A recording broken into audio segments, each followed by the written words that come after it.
12 minutes is a mind-bending story of a man stuck in a time loop, each 12 minutes long, where he's left to his own devices to figure out how he could get out of it. Hi folks, I'm R, your narrator. This video will contain spoilers about the story. With that said, let's begin. With the minute and the second hands both being at 12, giving the man exactly 10 minutes before hell breaks loose and the loop restarts, the man sees his own reflection on the elevator's door, with the crack between two sliding doors, foreshadowing time and mindfulness, with the hands being at the center of the man's mind. Despite the time loops actually being 12 minutes, the man only has 10 minutes before the loops restart, something that we will get back to and what the remaining 2 minutes are. As the man exits the elevator, he observes a painting of a dahlia flower to his right, one painting of a bookshelf to his left, with a specific red book which stands out, and 3 doors in front of him, with the one at the middle being his own apartment. These aspects yet again act as foreshadowing, which will be explained later in the game, if you pay close attention. The man picks up a spare key of his apartment, having distinctive markings on it, showing a flower in the middle, with 2 people engravings below it. As the man enters his apartment, the clock skips only 1 second ahead, starting the time loops, getting the man stuck, something he's unaware of as of yet.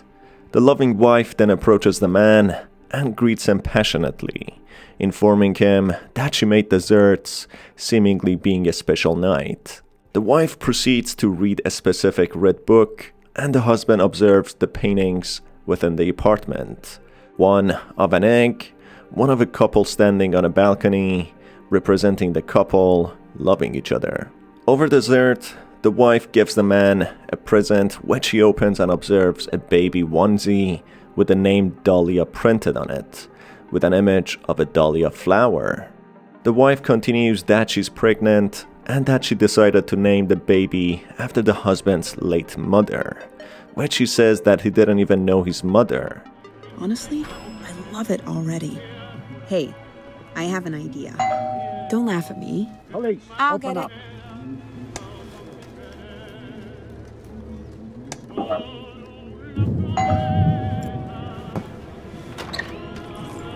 I'm with the police. Turn around, please.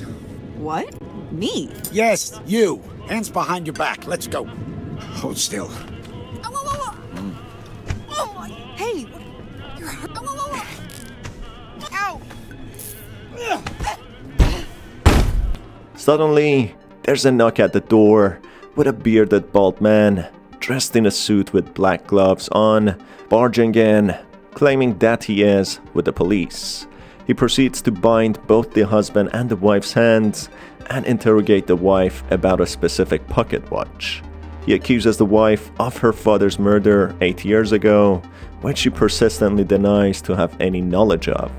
The cop then goes over the body of the husband and starts strangling him, which makes the wife speak up, and just before she's about to tell him where the watch is, the 10-minute time limit runs out, and the husband is back to 10 minutes ago, to the beginning of the evening. Please, will you? Please! Okay, okay.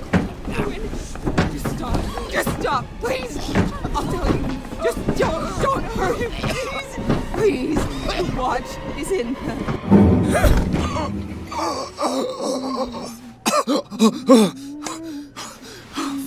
Oh, fuck, that was brutal. By now, it becomes clear that the wife is keeping a secret, and there's a watch that had made this presumable cop find the whereabouts of the wife and barge in to procure it. A man that resembles more of a hitman than an actual cop. The man starts gasping for air, depicting that he physically suffered the pain of suffocation. One of the paintings in the living room changes, with the 2 trees having a small tree in the middle now, representing the knowledge that the husband will be a father, as if the paintings are the embodiment of the husband's mind. Yet again, a foreshadowing of what is to come later in the story. The man then starts to become more perceptive and looks around more carefully, subconsciously thinking that he might be in a loop, but thinking he just probably had a bad dream or some sort of a deja vu. He asks the wife about the red book she's reading, and she tells him that it's a meditation type of book, a topic her father was always intrigued by. She then reads him a quote from this book that will become very important in the storyline. Look, there's a line. It is only by forgetting that we ever really drop the thread of time and approach the experience of living in the present moment. This line, in fact, is taken from a real mindfulness practice, which informs its readers to unshackle themselves from the restraints of time and the concept of past and future, and instead to live in the present.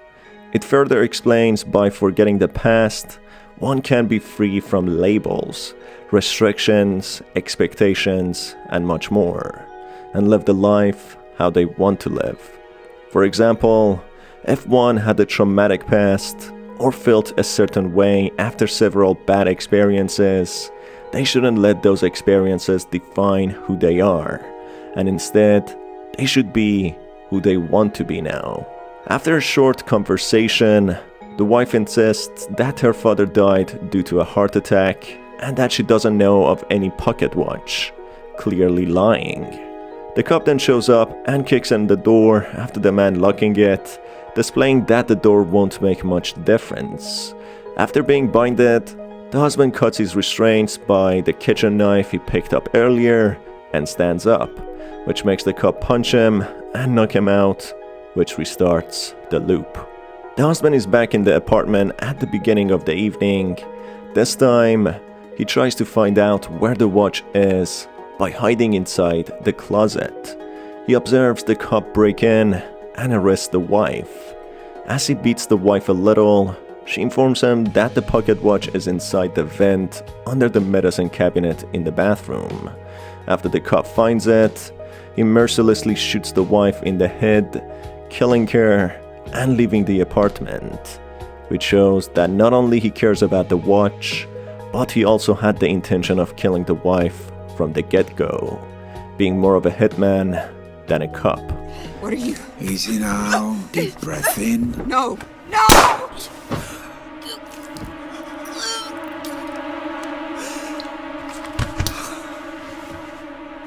The husband shoots himself and restarts the loop. Being determined to get out of the loop, the husband picks up the pocket watch and the unopened present box containing the baby onesie and tries to convince the wife that he's stuck in a time loop. The wife then confesses the truth of the night she believed to have killed her father. She explains that her relationship with her father became sour after her mother learned of his affair with her nanny.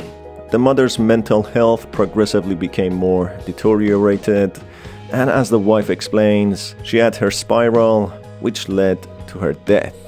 This causes the wife, as a daughter, to start arguing with the father constantly. This leads to one Christmas Eve where she tries to sneak out of the house. This angers the father and the two start arguing, with the father ending up hitting her. In rage, she picks up one of the father's guns and shoots him. Believing she had killed him, she runs away and gets to the place the current husband is located in. She informs the husband that the Polaroid photo on the fridge was taken an hour after she got to this new place, which was in New Year's Eve, a week after the father's presumable death. She further explains that she was planning to turn herself in, but a few weeks later, she met the husband, which made her change her mind and start fresh, forgetting her past. The cop then shows up and ends this loop again.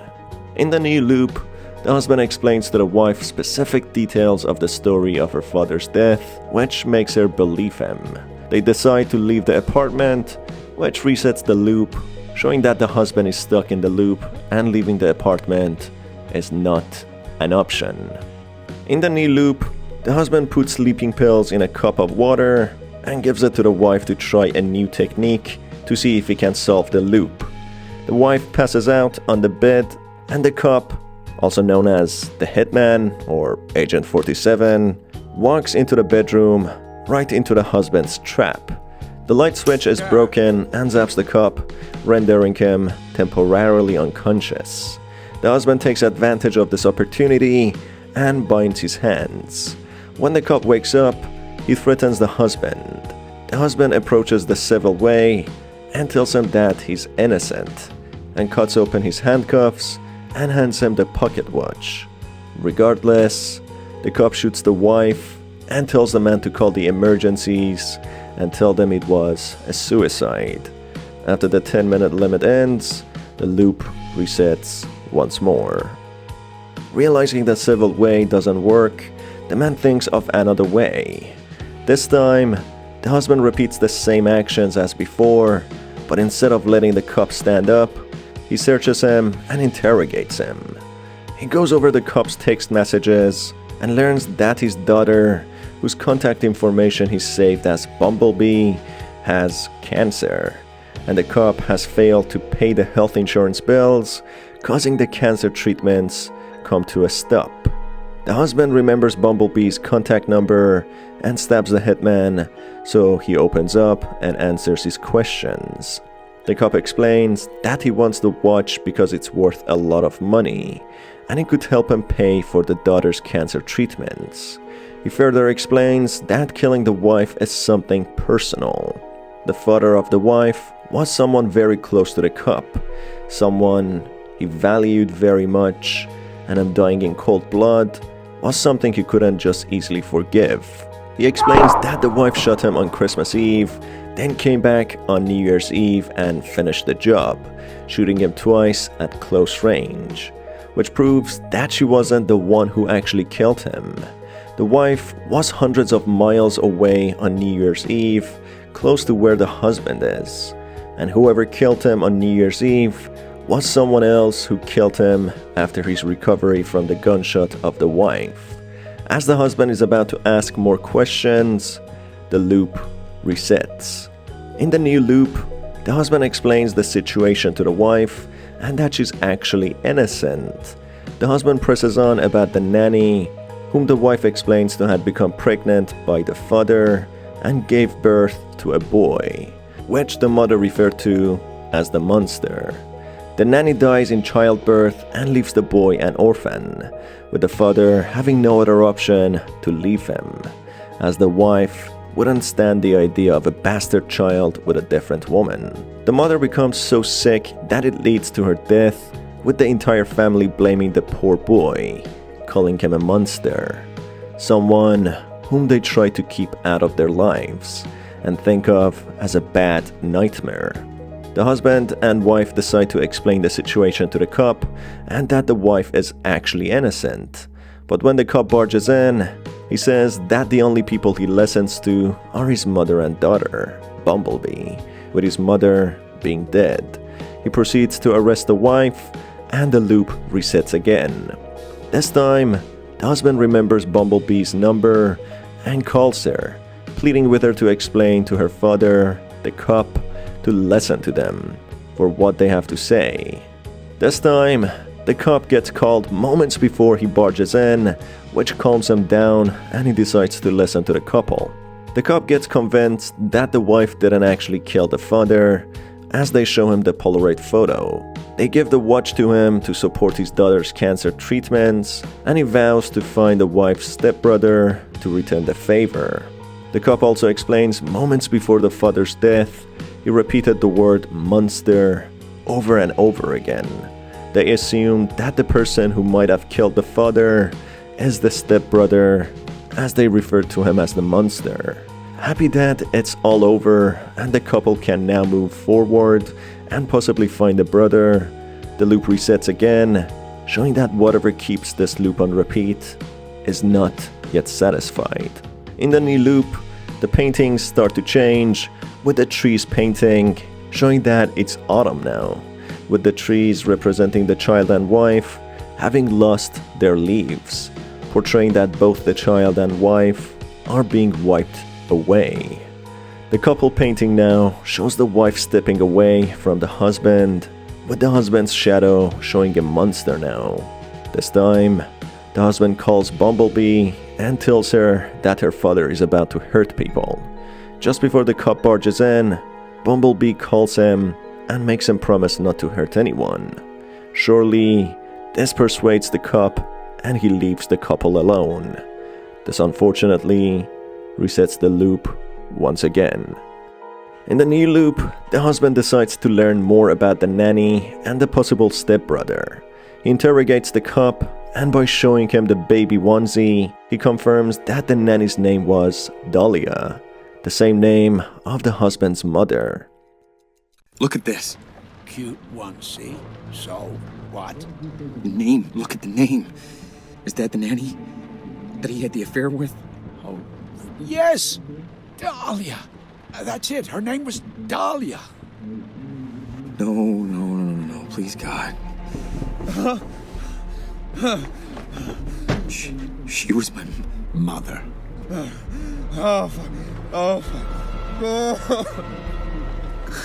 No.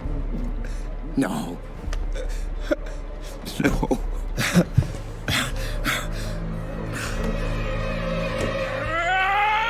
This greatly shocks the husband as he learns the nanny was no other than his own mother, making him the stepbrother of the wife, hence being the monster portrayed in the shadow of the couple painting, with the tree suggesting how he's about to lose his wife and child due to this discovery. The time then goes back 8 years ago when the father was shot. This in fact brings the minute hand to 2 minutes before 12 and 2 minutes before the husband is stuck in a never-ending loop, giving him the full 12-minute loop, having the hidden past 2 minutes he experienced before. One of the outer lining of the watch comes to shape, showing two human-like figures painted in bright golden color, portraying the wife and the husband, similar to the engravings of the key. This time, the husband finds himself sat on a chair, being interrogated by the father, who has hair, but otherwise resembles the cop almost identically, with the voice, face, facial hair, and the physique. The room has 2 floor-to-ceiling bookshelves on either sides, and a clock resembling the pocket watch, something that was worth a lot to the cop. The father asks the husband what he wants to do with his daughter, to which the husband responds that he has feelings for her.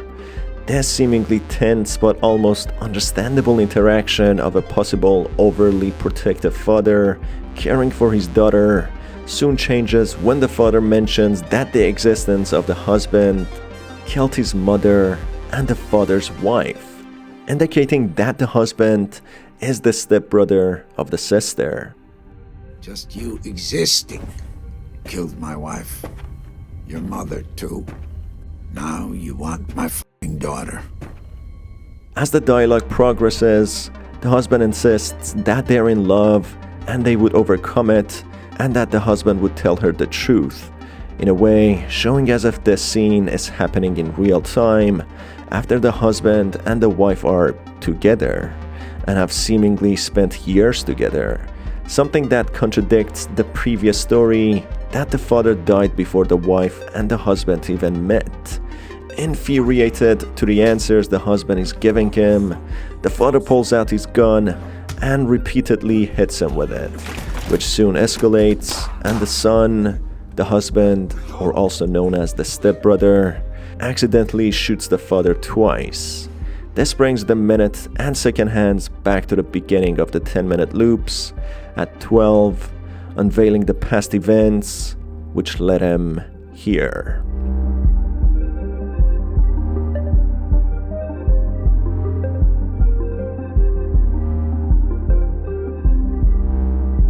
This shows that the killer was no other than the husband who shot the father twice, the monster that the father kept on repeating before taking his last breaths.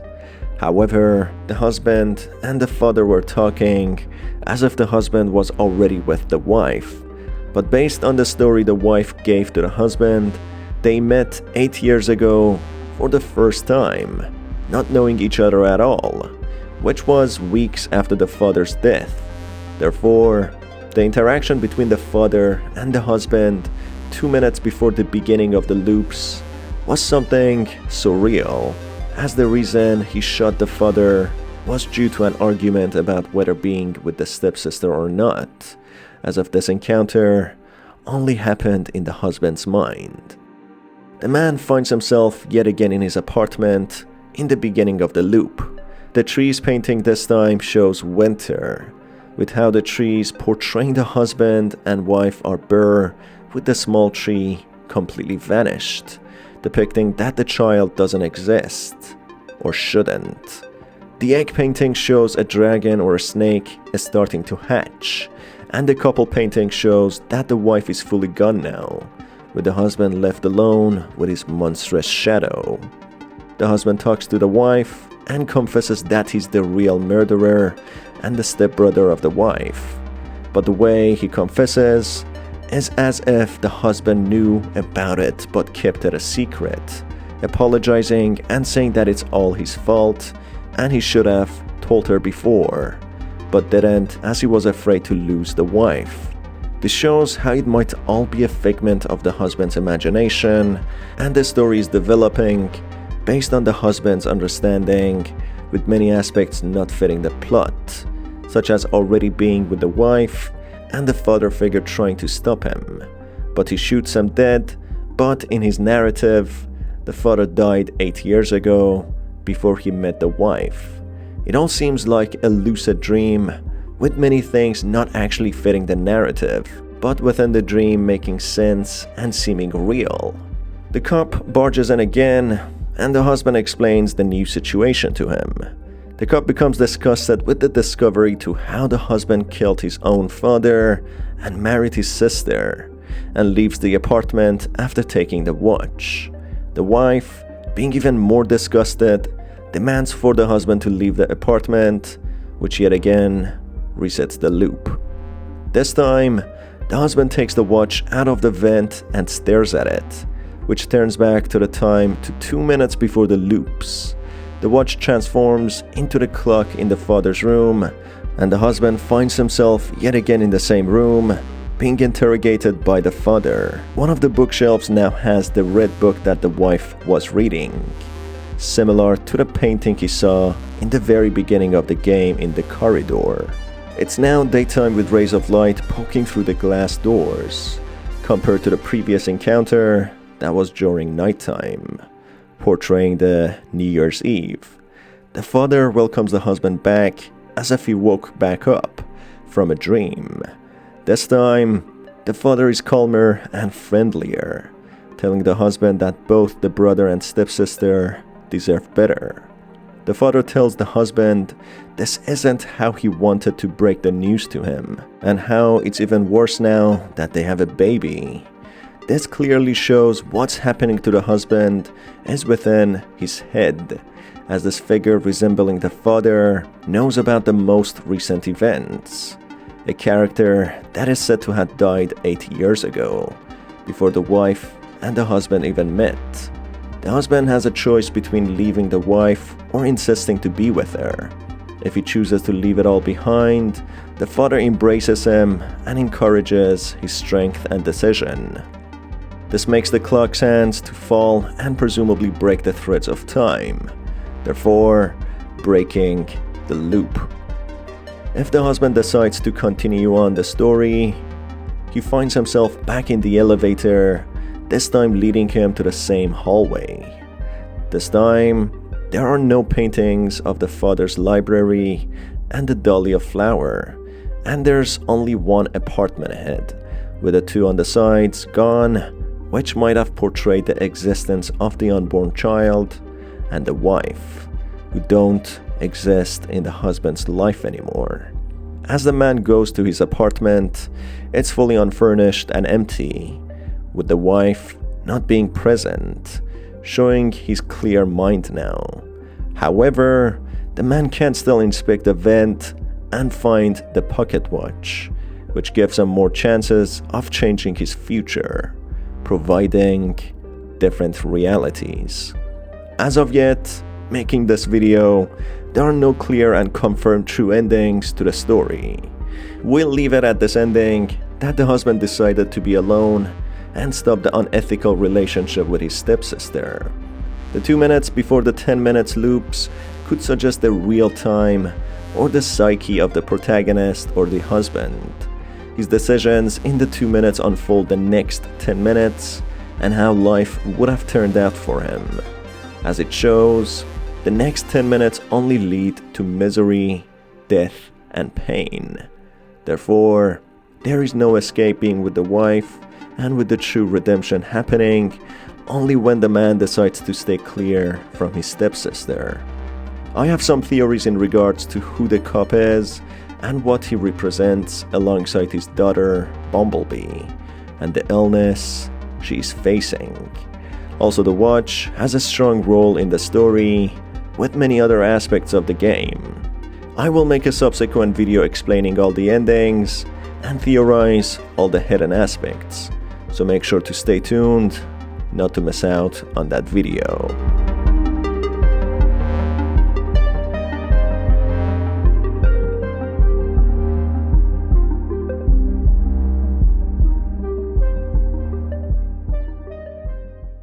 The story leaves out many questions, and whether it is happening in real time or it is all metaphorical. For the subsequent video diving in deeper, make sure to stay notified by hitting the subscribe button and the notification bell. It's been your host R. Till the next time, have a fantastic day.